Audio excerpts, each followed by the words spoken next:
Good evening, everyone, and welcome back to another match here on WWE 2K25. In this one, we have got Hakushi representing WWF. We've got the Great Muta for WCW, and for ECW, we have got Hayabusa. The winner of this match will go on to Sunday's pay-per-view to join Giant Baba and Ultimo Dragon in the All-Asian Championship match. Of course, Giant Baba, the current champion, and Ultimo Dragon qualified with a win yesterday against Taka Michinoku and Tajiri. So this is a great opportunity for any one of these three guys who, I mean, Hakushi especially, I don't think has had a ton of opportunities. So Hakushi, this is his second ever match in our Universe mode. He had one match back in 2022, which he won, and we haven't seen him since. Now, I know PJ Tovey is a fan, hence why he's booked him for this show. A lot of this show was booked by PJ Tovey.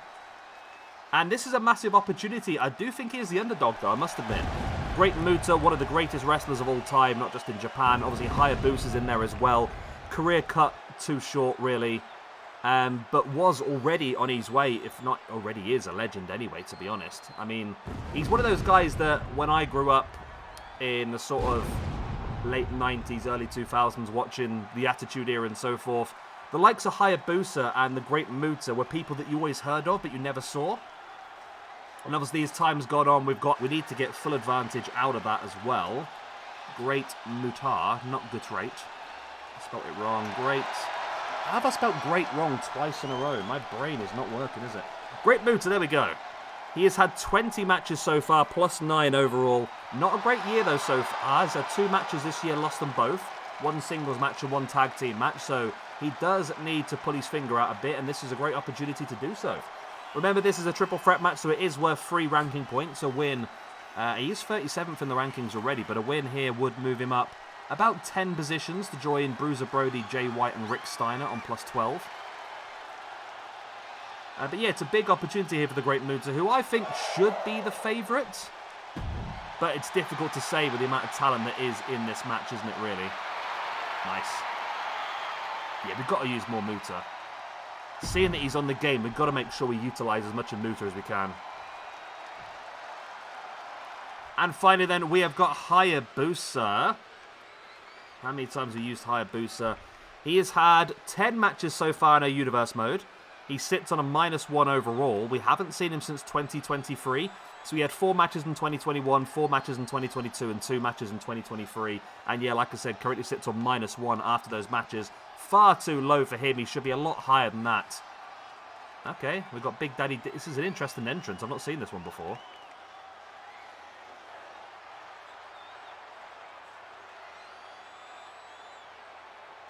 I don't understand the diesel aspect of it, but there you go. And there he is, Hayabusa. See, I knew Hayabusa when I was younger from ECW. That was where his name was around. I don't know if he wrestled for any of the others, or if he just had that little run in ECW. Of course, he was a big wrestler in BJW. I'm saying this, I need to double check, don't I, really? Yeah, FMW, Frontier Martial Arts Wrestling. For 10 years he was in there. He dominated a lot of that as well. North American Excursion, he wrestled for WWA, CMLL, New Japan. I don't know why that's in the North American Excursion for, but he did wrestle in ECW, I'm pretty sure. And he did also have a match in WWF, apparently. No, he wasn't. Oh, ignore me.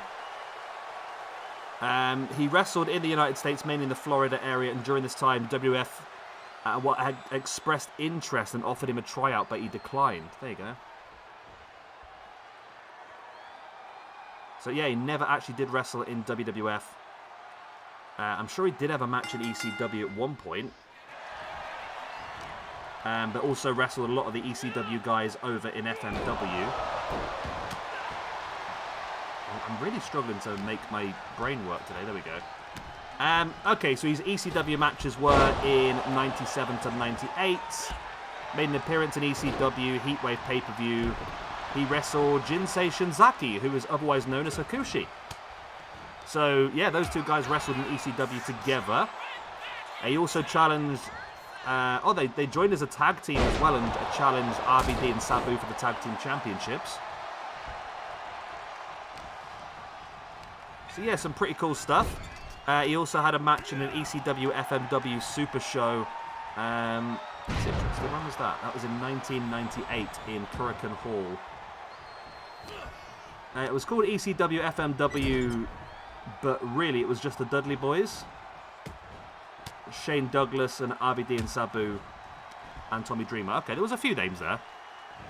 So, of course, standard triple threat rules apply. First pinfall or submission inside the ring will count. No disqualifications, no count-outs. I mean, weapons are encouraged, not only allowed. And like I said, 3 ranking points available. 1 point for the victory and 2 bonus points for defeating multiple opponents at once. And the winner, like I said, will go on to get another match tomorrow at the pay-per-view to fight for the All-Asian Championship against the current champion, Giant Baba, and Ultimo Dragon is already in there. Also, we've been keeping track of all the victories per company across the entire 2-week show we've done. Like I said, today, Hakushi is representing WWF, Great Muta for WCW, Hayabusa for ECW, and at the moment, WWF are lagging behind quite badly now. They've got 9 victories, whereas WCW and ECW are now joint on 14 apiece. WCW have had a fantastic couple of days. I mean, yesterday was awesome for WCW, and then already they've started off strong today. So there's a chance they could overtake, and we are going to keep track of who wins this tournament in case we ever do it in the future again. We can see if it does the same sort of thing. Hayabusa now taking Hakushi up on the shoulders. So yeah, Hayabusa and Hakushi teamed up together in ECW, which is fun. Maybe we can redo something like that when we do our ECW shows. I feel like the classic match I've seen in FMW was Hayabusa versus Sabu. That was one of the coolest ones I remember watching all the time. And I think that might be the sort of match that I would like to recreate when we do our... We're going to do an ECW show in November. We'll do ECW's November to Remember. Sabu versus Hayabusa. The problem is, I keep saying this, the way the ranking system works is that you put the best versus the best, obviously, and then it always means that someone does drop down. And like I said with Hayabusa, he's on -1 at the moment after 10 matches, but that's because Hayabusa's been facing the best we can. We don't put Hayabusa up against someone crappy to give him an easy point, that's the issue. I mean, I would do. I'm quite happy doing that sort of thing, to be honest, but I don't think it would get the views.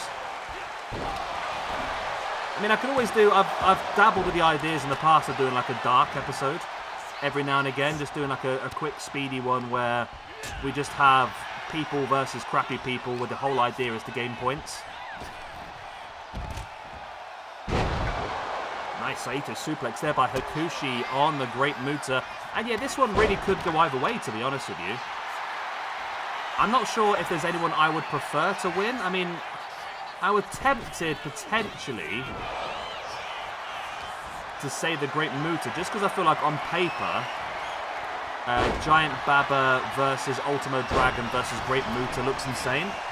I mean, Hayabusa would be fantastic in that as well. I mean, the same with Hakushi. I don't think Hakushi is appreciated as much as the likes of Hayabusa and Great Muta is, to be honest with you, but he was still a very, very accomplished wrestler, someone who did a lot of good stuff across his career.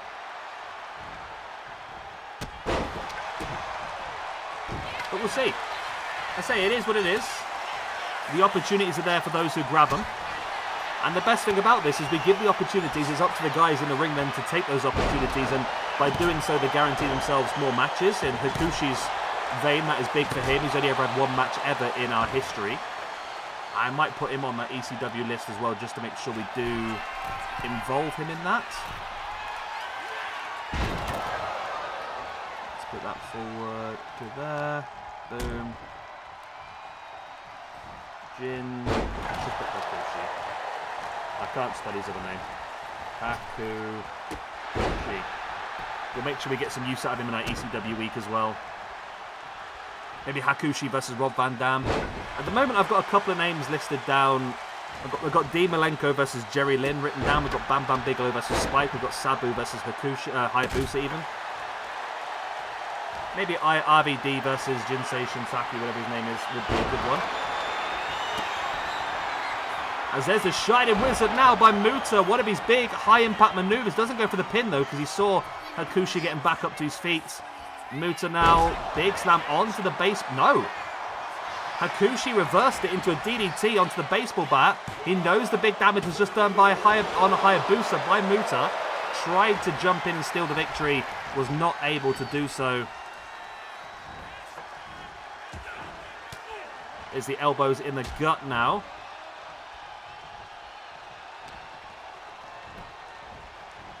And look at the big dragon screw there by Hakushi. And now Hakushi's going old school here. Taking Hayabusa across the ropes, up to the top. And drops down with a clothesline right across the back. Drops in with a pin, but Muta is there to break it up instantly. Remember, this is the second of the 6 matches we have scheduled for today. I'm not going to guarantee we're going to get through them all because I am really short of time at the moment, I must admit. But next up, we've got S.A. Rios, Lash LaRue, Chris Chetti. After that, Bam Bam Bigelow, Canyon, Chris Candido. Then we've got Al Snow, Crowbar, Sabu. Before the main event of the day, Kurt Angle, Chris Jericho, Chris Benoit. Winner of that one will go on to the Intercontinental Championship match, the main event of tomorrow's pay-per-view. The kicks now by Muta, but Hayabusa fighting back with a kick of his own. Now Hayabusa taken up. Muta in, looking for the break. Muta, who fell out the back and then just chopped away at the back of the knee of Hayabusa. Clever maneuver because Hayabusa, of course, is well known for his springboards, his cruiserweight activity, that sort of stuff. So to take out the leg really reduces some of the offense he can pull off. And now Hakushi working over the gut of Hayabusa. Hayabusa fighting back, went for the kick. Hakushi ducked it, now taking Hayabusa up on the shoulder. So yeah, WWF are 5 wins behind the other 2 now. And I don't, as I said, I just feel like in this one for me, I feel like Hakushi is the underdog. Nothing against Hakushi, he's a fantastic competitor. I just feel like the likes of Hayabusa and the Great Muta are just that one step ahead. Knee drop attempted there. Look at Muta now with the strikes. There's the pin now by Muta on Hakushi. It was only a 1 count in the end. It was close to a 2. Muta now brings Hakushi back up. Hakushi drops at the back. And there's a reverse DDT on Muta. Hakushi has been busted open. As Hayabusa swinging the chair, Muta saw it coming, throws it away. And now look at Hakushi taking up Hayabusa, who fights free. Muta now with a kendo stick. Hakushi ducked it. How did he even see it coming? Muta launching the kendo stick at the face of Hayabusa. Drags him across now up against the ropes. Hayabusa dumps him to the outside. If he can hit a Phoenix Splash here, Hayabusa could have the win, you know. Hayabusa up on top. He's going to go for that Phoenix Splash. He hits it. Muta is back up on his feet, though, and he is going to get there to break this one up, I would imagine. Yep.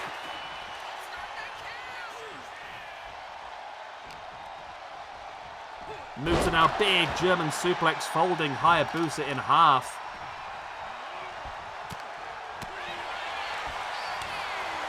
Look at the uppercut.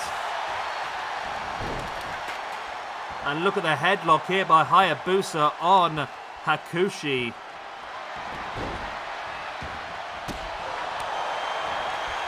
Hayabusa now wrenching the arm of Muta over the top. Beautiful maneuver that, you know.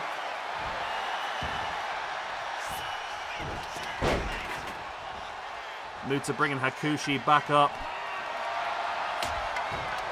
Lovely dragon screw. And again, smart maneuver. Taking down the legs of Muta. We know he loves those knee strikes, especially the Shining Wizard. Taking down the leg is going to reduce the sort of damage he can do. Split-legged moonsault by Hayabusa on Hakushi. Muta grabs him, belly to back slam.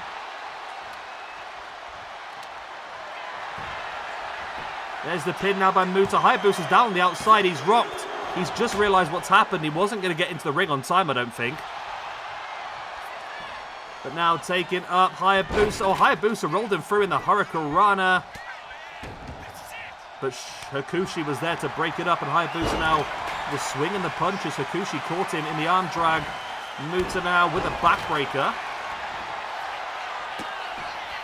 And now the Shining Wizard by Muta. This is the big opportunity. Both his opponents are flat out. If he can get the pin here on Hayabusa, Hakushi's not going to get there. There's the 1. There's the 2. It's only a 2. That was the chance for WCW to take the lead in this tournament. ECW have led for quite some time. But now Hakushi's got the chance. Muta dropped to the outside. Hakushi is stalking Hayabusa. Hayabusa fighting back though with the jawbreaker. Now taking Hakushi up with the Falcon Arrow. Another one of the classic Hayabusa moves.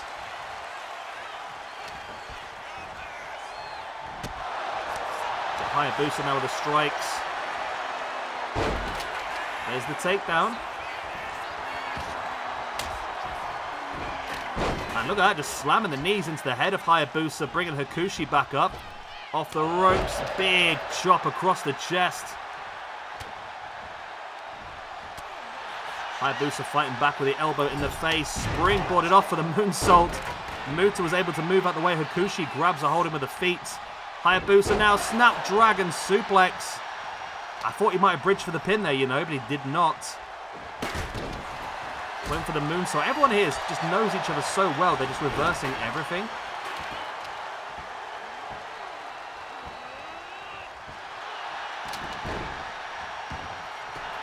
Hayabusa now in.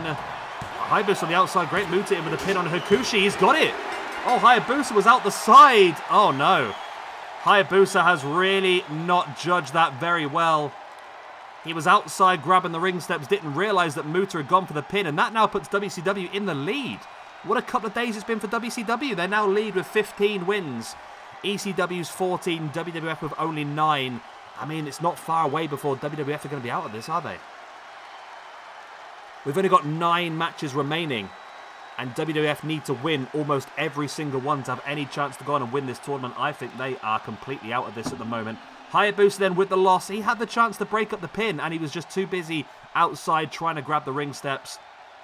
We have Hakushi, who now after 2 matches is going to settle back down to a 0, 1 loss, 1 victory. And then the Great Muta, though, the man right at the top, goes even further.